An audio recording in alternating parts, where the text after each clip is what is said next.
በሀገራችን የማህበረሰብ ጥብቅ ስፍራ በማቋቋም ደኖች፣ ብርቅዬ እንስሳትና አዕዋፍ ተረጋግተው እንዲኖሩ ለማድረግ መንግስት ከፍተኛ ስራ እየሰራ ይገኛል። በዛሬው ዝግጅታችን ይዘንላችሁ የቀረብነው ለጎብኚዎች ሳቢና ማራኪ የሆነው በአቀማመጡ ከፍታ በኢትዮጵያ 3ኛ በአማራ ክልል 2ኛ ደረጃ በሰሜን ወሎ ዞን ላስታ ወረዳ የአቡነ ዮሴፍ ዚጊታ አቦይ ጋሪያ የማህበረሰብ ጥብቅ ስፍራ ተጠናክሮ መቀጠሉ ለአካባቢው ማህበረሰብ የዓመታዊ ገቢያቸው እንደጨመረላቸው አርሶ አደር አካለ ወርቅ ኤፍሬም ይናገራሉ። ጥብቅ ስፍራው በጊዜ በአባቶች የተጠበቀ ነበር። ከጊዜ ወዲህ ግን በሰው ብዛት የተነሳ ተዳክሞ ነበር። አሁን ጥብቅ ስፍራው በመጠበቁ ቦታው ወደ ነበረበት ድሮ ወደ ነበረበት ገጽታ እየተመለሰ ነው። አሁን ደግሞ በዛ ላይ ደግሞ ጓሳ የአካባቢው ትልቅ ጠቃሚ ነበር። ከጥንትም እየጠቀመ ነው የመጣው። በዛው ነው ትድድር የነበረው። አሁን ከጊዜ መዳከም የተነሳ አሁን ግን እንደ አዲስ በተለያየ መልኩ ድጋፍ እየተደረገ ጓሳው አሁን ለቀጣይም ያው ለወደፊት ይሆናል ብለን የምናስበው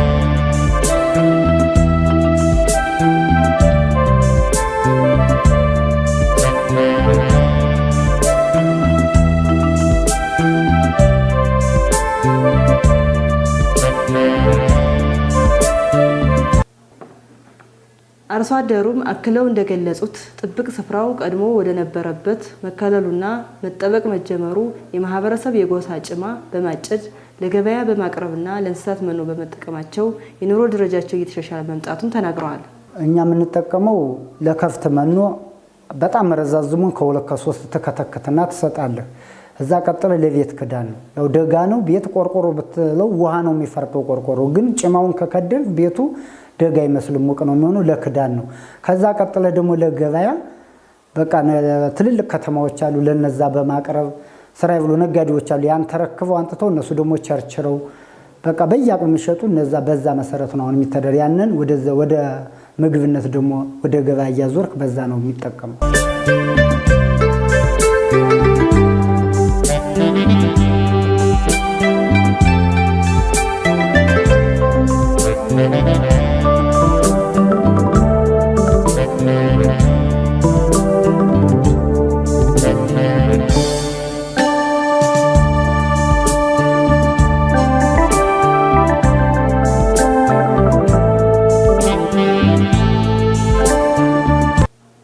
የአቡነ ዮሴፍ ዚጊታ አቦይ ጋሪያ የማህበረሰብ ጥብቅ ስፍራ የዱር እንስሳት ልማትና እንክብካቤ ባለሙያ አቶ ምስጋናው ሲሳይ እንደገለጹት በአካባቢ የሚገኙ ብርቅዬ አጥቢ እንስሳት፣ አዕዋፍና እጽዋቶች ቁጥራቸው ከመጨመራቸው በላይ የአኗኗር ሁኔታቸው ከበፊቱ የተሻለ መሆናቸው ይናገራሉ።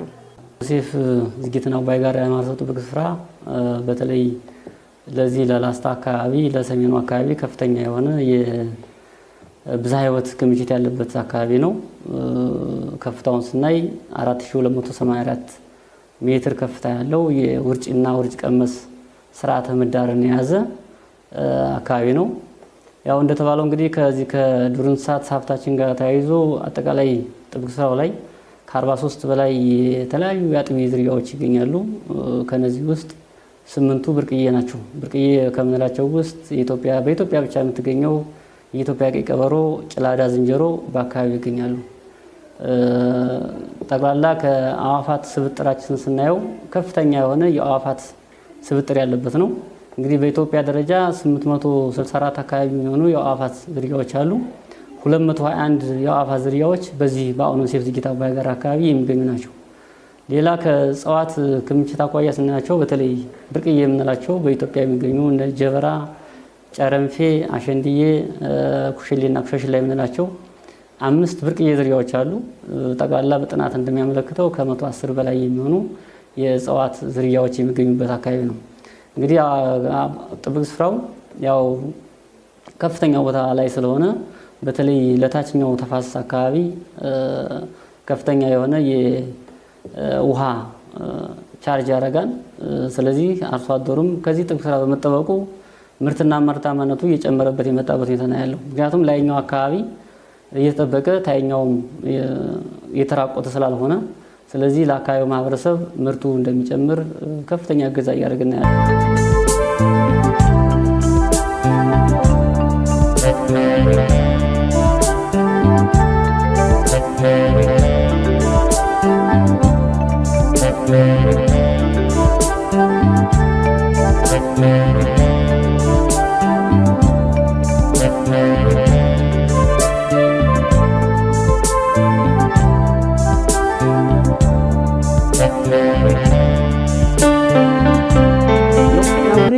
ዝጊታ ቦሄ ጋራ የማህበረሰብ ጥብቅ ስፍራ ጽህፈት ቤት ኃላፊ ዲያቆን አወቀ መለሰ እንደገለጹት ጥብቅ ስፍራው ከ10,000 ሄክታር በላይ ስፋት ያለውና 4 ወረዳዎችን የሚያዋስን መሆኑን ተናግረዋል። ጥብቅ ስፍራው እንግዲህ የሚያካልለው 10,300 ሄክታር ሲሆን አካባቢው እንግዲህ ገጽታው በጣም የተለየ ሳቢና ማራኪ ነው። በአማራ ክልል ሁለተኛ በኢትዮጵያ ደግሞ ሶስተኛ የሆነውን የአቡነ ዮሴፍ ተራራም የሚገኝበት አካባቢ ነው። እንግዲህ አካባቢው ደግሞ ልዩ የሚያደርገው አቦሀይ ጋራያን እና አቡነ ዮሴፍ ተብሎ የሚጠሩ ተራራዎች ላይ የስፔስ ሳይንስ ምርምር የነበረበት ከዚህ በፊት ለጥናት ለማድረግ ቦታው የተመረጠበት ሁኔታ እንዳለ ነው እና ሳይንሳዊም ባህላዊም ኢኮኖሚያዊም ማህበራዊም እና ሃይማኖታዊ ጠቀሜታው እጅግ በጣም ከፍተኛ የሆነ ቦታ ስለሆነ ይህም ቦታ ደግሞ እየተጠበቀ ማህበረሰቡን እየጠቀመ አካባቢው ደግሞ እየተሻሻለ የሚሄድበት ሁኔታ እንደ ተቋም እኛም አቅደን እቅዶቻችንን በውጤታማነት እየፈጸምን ያለበት ሁኔታ ነው ያለው። አጠቃላይ ጥብቅ ስፍራው ከመጠበቅ ጋር ተያይዞ እስካሁን ድረስ ምንም አይነት የሰውና የእንስሳት ንክኪ ያልተፈጸመበት ጥብቅ ስፍራ ሆኖ ነው የከረመው። በዚህም ወደ 45 ሚሊዮን የሚሆን ገንዘብ ከጭማና ሽያጭ እና እንደዚሁም ከመጠቀም ጭማን አጭዶ ከመጠቀም ጋር ተያይዞ የተገኘ ሀብት እንዳለ ነው አጠቃላይ እኛም ያረጋገጥነው። ከዛ ውጭ ማህበረሰቡም ጥብቅ ስፍራውን በባለቤትነት ይዞ እየጠበቀ ያለበት ሁኔታ እንዳለ እየተጠቀመ የመጣበት ሁኔታ እንዳለና ከባለፉት ዓመታቶች የተሻለ ትምህርት በመውሰዱ ምክንያት ራሱ ማህበረሰቡ የራሱን ኮሚቴ እያደራጀ አጥፊዎችን እያስተማረ ጥብቅ ስፍራው ወደ ተሻለ ብዝሃ ሕይወቱን ወደ ተሻለ ደረጃ ላይ እንዲሸጋገር የተደረገበት ሁኔታ ነው ያለው። ከዱር እንስሳት አኳያ ያሉት የዱር እንስሳቶች ቀበሮን ጨምሮ የተሻለ እንቅስቃሴ እንዲኖራቸው ጥበቃቸው በተሻለ ደረጃ ላይ እየተጠበቁ እንቅስቃሴያቸውን በአግባቡ ጥበቃና ክልላ እየተደረገላቸው የጽሕፈት ቤቱ ስካውቶች በአግባቡ ስራቸውን እየሰሩ ያሉበት ሁኔታ ነው ያለውና ከባለፉት ዓመታቶች በ2017 ዓ.ም የተሻለ የመፈጸም ብቃት የነበረበት የታየበት ጥብቅ ስፍራ እንደሆነ ነው እኛ ያረጋገጥነውና በብዙ መልኮች የታቀዱት ስራዎቻችን ግቦቻችን ከማሳካት አኳያ ከ95% በላይ ያሳካንበት ሁኔታ እንዳለ ነው ያረጋገጥነው። በችግር ያለፍነው የቱሪስት እንቅስቃሴው በአመቱ 11 ቱሪስቶች ብቻ ናቸው ቦታው ላይ የገቡትና በጣም ዝቅተኛ የሆነ አፈጻጸም የታየው ከቱሪስት እንቅስቃሴው ነው። ከውጭ ሀገር ቱሪስት ማለት ነው። ሀገር ውስጥ ቱሪስት ግን ከ100% በላይ መፈጸም የተቻለበት ሁኔታ እንዳለ ነው እና ተቋሙ በዚህ ከሄደ 2018 ዓ.ም እቅዶቹን ሙሉ ለሙሉ የሚያሳካበት ሁኔታ እንዳለ ነው ታሳቢ አድርገን የባለድርሻ አካላት ጋር ግምገማ የባለፈውን ዓመት አፈጻጸም የ2018 ዓ.ም የእቅድ ትውውቅ በማድረግ የተሻለ ስራ ለመስራት እቅዶቻችንን ሁሉ አቅደን በዝግጅት ላይ ያለን መሆኑ ነው የሚያሳየው ማለት ነው።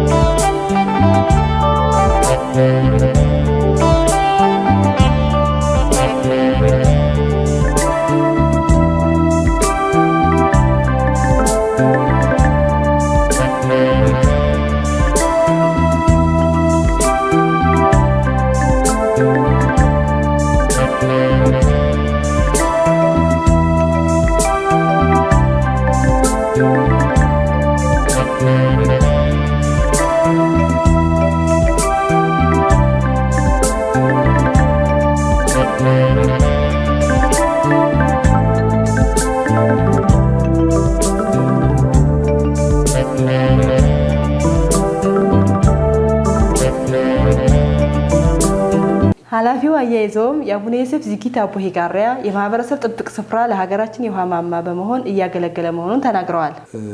በውስጡ ወደ 734 የውሃ ምንጭ ከ20 በላይ ትልልቅ ወንዞች አሉት። ተከዜ፣ መሪና ጥራሪ፣ ቀጭና አበባ የሚባሉት ወንዞች ጨምሮ ትልልቅ በአገር ደረጃ ስመጥር የሆኑ ወንዞችን እንደነ ተከዜ የያዘና የተከዜ ወንዝ መነሻ በመሆን ነው የሚያገለግለውና የላሊበላ ከተማ ጭምር ውሃ የሚያገኘው ከዚህ ከጥብቅ ስፍራው ላይ ከሚወርድ ቀጭና አበባ ተብሎ ከሚጠራው ወንዝ ላይ ነውና ከፍተኛ የሆነ የውሃ ሀብት እንዳለው በተለይ የምስራቅ አማራ የውሃ ማማ ተብሎ ነው የሚጠራው፣ የውሃ ጋን ተብሎ ነው የሚጠራው።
ይድረስ።